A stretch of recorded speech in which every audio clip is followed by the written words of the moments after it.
I tapped my subway card on the way out and accidentally charged the fare to my wife's linked payment account. I'd barely stepped out of the station before two officers shoved me to the ground, telling me I was suspected of embezzling company funds. They hauled me in for a full day of interrogation before I finally pieced it together. My wife's male assistant had reported me. He even called me afterward. "Mr. Fox, I'm the one who filed the report. Why weren't you spending your own money? Why did you charge it to Ms. Henson's account? How is that any different from stealing? Ms. Henson earns every cent with blood, sweat, and tears. That money isn't for you to blow however you please. Consider today a lesson. From now on, I will be managing all of your expenses. Every single dollar you spend requires a formal company request submitted to me. You can only use the money once I approve it. Oh, and your monthly spending cap is $70. You've already spent $69.95 today, so don't even think about spending another cent this month." I listened to him, so serious, so pleased with himself, and laughed. The kid had been at the company for 6 months. Just because my wife spoke politely to him, he'd started managing everything on her behalf, acting like he was her personal steward, but he had no idea. The company was mine. Every dollar in my wife's bank accounts was mine. Even his salary came out of my pocket, and his precious Ms. Henson was nothing more than a Cinderella who'd married up into my family. Who gave him the right to manage my family's money on my wife's behalf? The officers heard every word Julia Swanson said through the phone, then looked at my screen showing the linked payment notification. Subway fare, $1.90. Their faces went dark. They offered me a formal apology and assured me they would notify my wife's company about their employee filing a false police report. But I didn't have time for any of that. I rushed to the hospital. My mother had been scheduled for surgery the previous afternoon.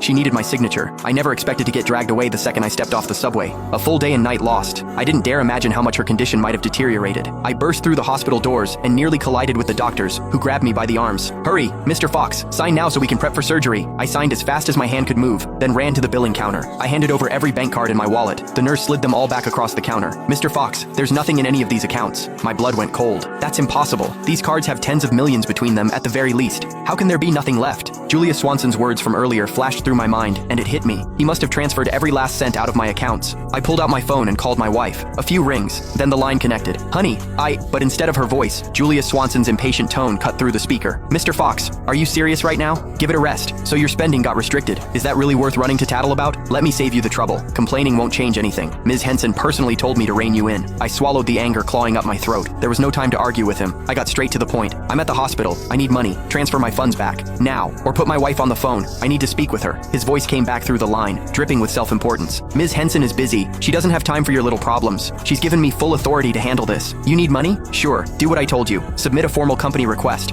Once I approve it, the funds will be released. Oh, and just a reminder, you've got exactly $1 left in your monthly allowance. Don't bother requesting more than that." The pain in my stomach was unbearable. My face had gone white. I finally snapped, shouting into the phone, "I told you, I'm at the hospital. My mother is in critical condition. She needs surgery, and they're waiting for payment. The card I used wasn't Sheila's. It was mine. Transfer the money back into my account right now, or I'll report you for theft." Silence on the other end. A few seconds passed, then the line went dead.